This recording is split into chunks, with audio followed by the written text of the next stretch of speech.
Hello दोस्तों, स्वागत है आज की मेरी इस वीडियो में। आज मैं लेकर आ गया हूँ अर्धवार्षिक परीक्षा 2023-24 का पेपर और ये आज ही पेपर हुआ है। और यहाँ पर आप देख लीजिए, सामान्य हिंदी का पेपर है कक्षा 12 का और ये 100 पूर्णांक का पेपर है, जैसा कि होता है हर बार कक्षा 12 में। और यहाँ पर 3 घंटे 15 मिनट का इसका समय था और आज ही का पेपर है। तो जैसा कि आप जानते हैं, ये बहुत ही महत्वपूर्ण पेपर है और अगर आपका भी अभी अर्धवार्षिक परीक्षा नहीं हुआ है तो उसमें आपके लिए बहुत ही लाभदायक होने वाला है।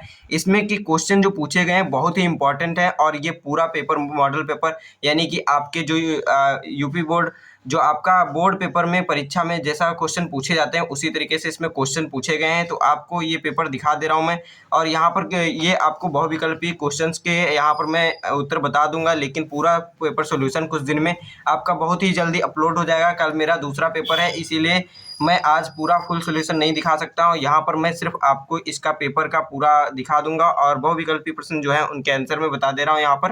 तो यहाँ पर पहले क्वेश्चन से स्टार्ट करते हैं। क्वेश्चन नंबर का है, स्मृति की रेखाएं कृति है। तो स्मृति की रेखाएं किसकी कृति है यहाँ पर पूछा गया है। तो यहाँ पर आपको 4 विकल्प देखने को मिलेंगे और ये एक क्वेश्चन 1 नंबर का है। तो यहाँ पर पहले का सही हो जाता है, महादेवी वर्मा स्मृति की रेखाएं की इनकी रचना है, ये इनकी कृति है। फिर अगला क्वेश्चन है यहाँ पर खा नंबर, नासिकेतोपाख्यान के रचयिता हैं। तो नासिकेतोपाख्यान के रचयिता यहाँ पर सदल मिश्र जी हैं। और फिर आपका अगला क्वेश्चन यहाँ पर पूछा गया है, गा नंबर, गोदान रचना किस विधा की है। तो यहाँ पर आपको गोदान किस विधा की रचना है उसकी आपको विधा बताना है। तो यहाँ पर उपन्यास विधा की रचना है गोदान। और फिर आपका यहाँ पर घा नंबर क्वेश्चन है, नागरी प्रचारी सभा की स्थापना हुई। तो नागरी प्रचारी सभा की स्थापना यहाँ पर आपकी द्विवेदी युग में हुई है। फिर आपका यहाँ पर अगला क्वेश्चन दिया गया है, गुनाहों का देवता कृति है। तो गुनाहों का देवता कृति जो है धर्मवीर भारती जी की है। फिर यहाँ पर आपका अगला क्वेश्चन दिया गया है 2 नंबर, प्रश्न नंबर दूसरा है, ये आपके 5 क्वेश्चन जो हैं ये आपके गद्य खंड के इतिहास पर आधारित 5 क्वेश्चन थे। यहाँ पर आपका दूसरा जो प्रश्न यहाँ पर स्टार्ट हो जाता है, ये पद्य खंड पर आधारित 5 प्रश्न दिए गए हैं।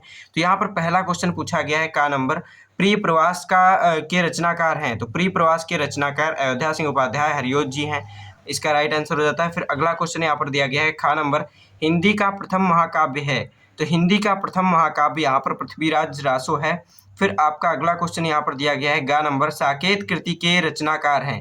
तो साकेत कृति के रचनाकार यहाँ पर मैथिली शरण गुप्त जी। फिर यहाँ पर घा नंबर क्वेश्चन है, निम्नलिखित में से कौन सा ग्रंथ आदिकाल का है। तो यहाँ पर आपको बताना है कौन सा ग्रंथ इसमें से आदिकाल का है। तो बिसल देव रासो जो है ये आपका आदिकाल का ग्रंथ है। फिर यहाँ पर आपका अंगा नंबर क्वेश्चन है, रीतिबद्ध काव्य धारा के कवि हैं। तो यहाँ पर आपको बताना है रीतिबद्ध काव्य के जो कवि हैं वो कौन हैं।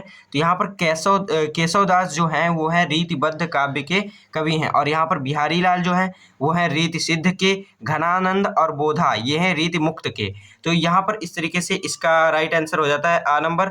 और फिर यहाँ पर आपका तीसरा क्वेश्चन पूछा गया है, ये आपके हिंदी गद्य खंड से मतलब कि आपका गद्य से लिया गया है प्रश्न। और यहाँ पर गद्य खंड एक दे दिया गया है, ये पूरा 7 नंबर का, यहाँ पर आपका 10 नंबर का पूरा ये क्वेश्चन पूछा जाता है। इसमें 5 क्वेश्चन पूछे जाते हैं गद्य खंड से और यहाँ पर आपको गद्य खंड दिया गया है। तो आप इसको पढ़ के जान सकते हैं ये कौन से चैप्टर का है और इसके लेखक का क्या नाम है। तो यहाँ पर आप देखेंगे, मात पृथ्वी को प्रणाम, माता पृथ्वी को प्रणाम, यह प्रणाम भाव ही भूमि और जन का दृढ़ बंधन है। तो इस तरीके से आप इसको पढ़ के जान जाएंगे कि यह राष्ट्र के स्वरूप नामक पाठ से लिया गया है और इसके जो लेखक हैं वो हो जाते हैं आपके वासुदेव शरण अग्रवाल जी।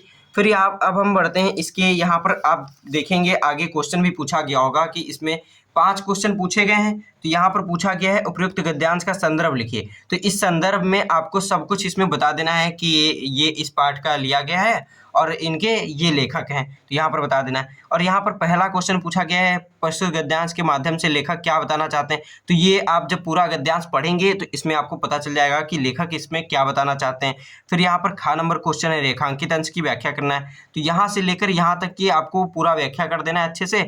और मैं फिर एक बार आपको बता देना चाहता हूं कि इस पूरे पेपर का सॉल्यूशन जो है वो कुछ ही दिन में आपका पूरा पेपर का सॉल्यूशन इसी चैनल पे अपलोड हो जाएगा। तो चैनल को जरूर सब्सक्राइब कर लीजिए और वीडियो को लाइक कर दीजिए और अपने दोस्तों में भी शेयर कर दीजिए। अगर आपका अभी अर्धवार्षिक पेपर नहीं हुआ है तो बहुत ही इंपॉर्टेंट है और ये बोर्ड की दृष्टि से भी बहुत इंपॉर्टेंट पेपर है, तो इसको आप एक बार जरूर सॉल्व करिएगा।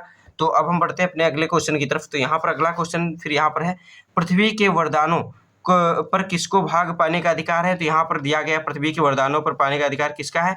जो पृथ्वी के माता और पुत्र के का जो संबंध है उसको स्वीकार करता है, उसी को यहाँ पर अधिकार है। तो इस तरीके से आप जब पढ़ेंगे अच्छे से इसको, इस वाला गद्य खंड जो है, तो इसका सभी का आप आंसर आराम से दे सकेंगे। तो उपयुक्त गद्यांश का संदर्भ लिखना है, तो संदर्भ लिख दीजिएगा। फिर अधिकार और अनुराग शब्दों के उपसर्ग छाटकर लिखना है, तो उपसर्ग इनका बता देना है, आराम से ये आप बता देंगे। फिर आपका अथवा में यहाँ पर अगला क्वेश्चन दिया गया है, इसको मैं बस आप देख लीजिए, इसका मैं कुछ ज़्यादा बताने वाला नहीं हूँ।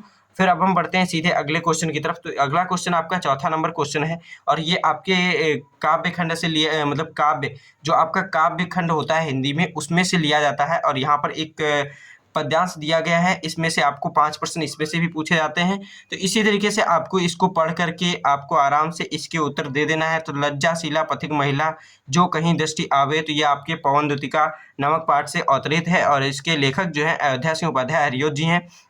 तो इस तरीके से यहाँ पर सबसे पहला ही आपका पूछा गया है पद्यांश का शीर्षक क्या है, तो शीर्षक आप बता देंगे क्या है शीर्षक, तो आपको बता देना है पवन द्युतिका नामक शीर्षक से अवतरित है ये पद्यांश। और फिर यहाँ पर आपको खा नंबर, नायिका पवन से लज्जाशीला महिला को के साथ कैसा आचरण अपनाने के लिए कहती हैं, तो यहाँ पर आप पढ़ेंगे जब, तो आपको आराम से पता चल जाएगा क्या आचरण करने के लिए जो पवन के नायिका कहना चाहती हैं, तो वो आप पढ़ेंगे तुरंत पता चल जाएगा। फिर अब हम बढ़ते हैं सीधे अपने अगले क्वेश्चन की तरफ। तो यहाँ पर आप अगला क्वेश्चन देख लीजिए। तो अगला क्वेश्चन दिया गया है, गा नंबर, नायिका पवन से किस प्रकार कृषक बालिका की सहायता करने के लिए कहती हैं, तो ये भी आप उसी में आप निकाल लेंगे कैसे क्या है। फिर घा नंबर यहाँ पर है, घा नंबर रेखांकित पंक्तियों की व्याख्या करना है। तो यहाँ पर जो रेखांकित पंक्तियाँ हैं वो आप देख लीजिए, उसका आपको यहाँ पर व्याख्या करना है।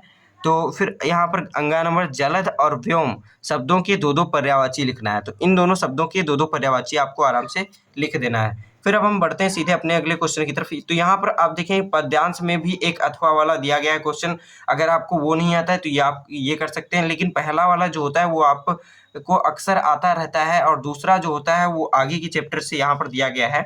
तो इस तरीके से यहाँ पर आप देख लीजिए। फिर अब हम बढ़ते हैं अगले क्वेश्चन में।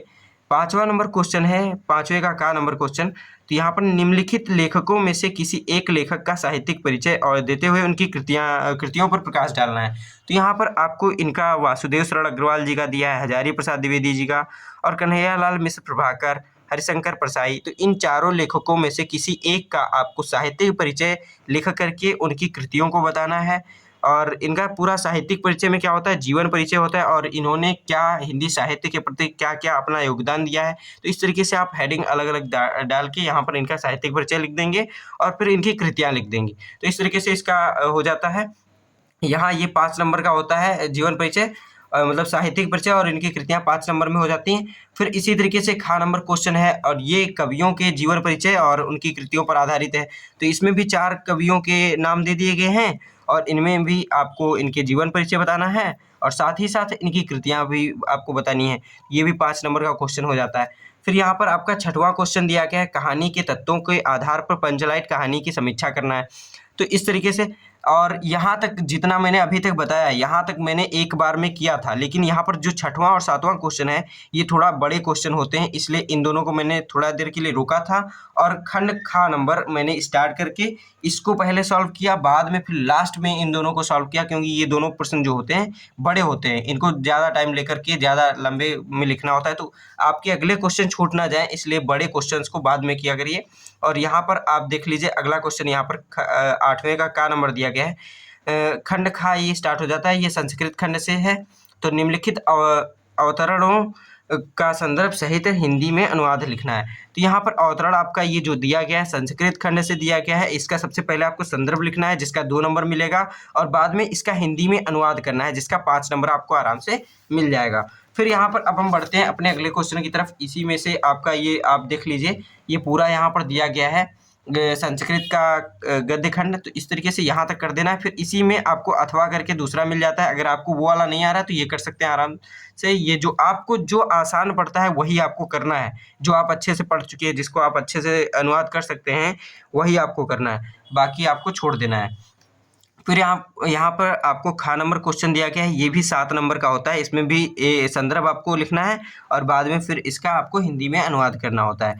तो यहाँ आपकी पद्य खंड से लिया गया है, संस्कृत के पद्य खंड से। तो यहाँ पर एक आपको पद्यांश दे दिया गया है संस्कृत का, तो इसका आप करिए, इसका अनुवाद करिए या फिर इसका करिए, और संदर्भ भी लिखना होता है, ये आपको हमेशा ध्यान रहना चाहिए, उसका 2 नंबर मिलता है।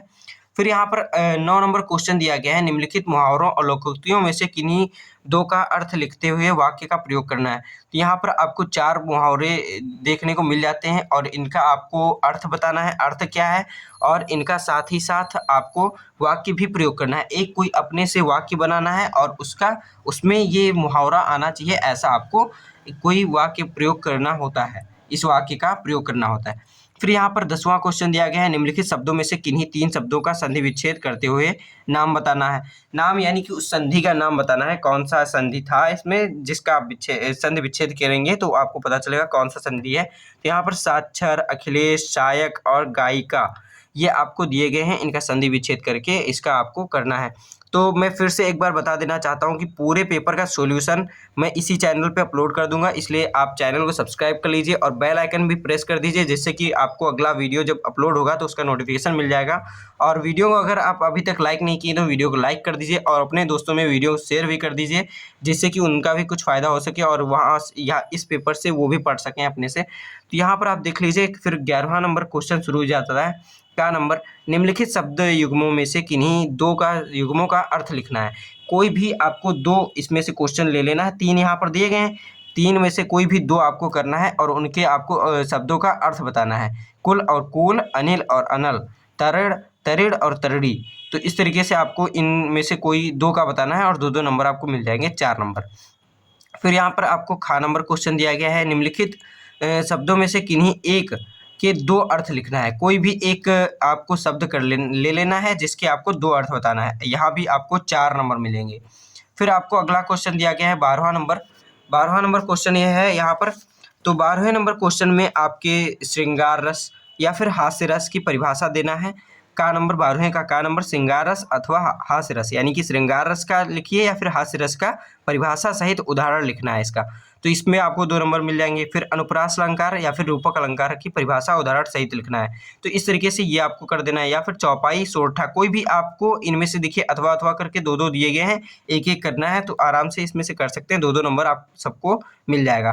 फिर दैनिक हिंदुस्तान के लिए संवाददाता के पद के लिए आवेदन पत्र लिखना है, यानी कि संवाददाता के पद के लिए आपको आवेदन करना है कि हमें संवाददाता के पद पर नियुक्ति की जाए, इसके लिए आपको आवेदन पत्र देना है दैनिक हिंदुस्तान पत्र में।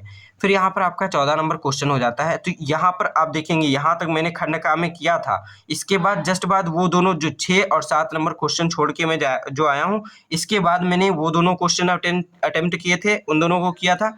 उसके बाद फिर 14वां ये वाला आपका जो निबंध है सबसे लास्ट में मैंने किया था, तो यहाँ पर वसुधैव कुटुंबकम में मैंने कर दिया था। तो ये बहुत ही इंपॉर्टेंट पेपर है, तो आपको अगर ऐसे ही पेपर्स के वीडियो चाहिए तो चैनल को जरूर सब्सक्राइब रखिए। अगला मेरा केमिस्ट्री का पेपर है, तो उसका भी मैं पेपर जरूर पूरा दिखाऊंगा और इस पेपर का भी जल्द से जल्द इस चैनल पे पूरा फुल सॉल्यूशन वीडियो अपलोड हो जाएगा। तो मिलते हैं अपने अगले वीडियो में, तब तक के लिए धन्यवाद।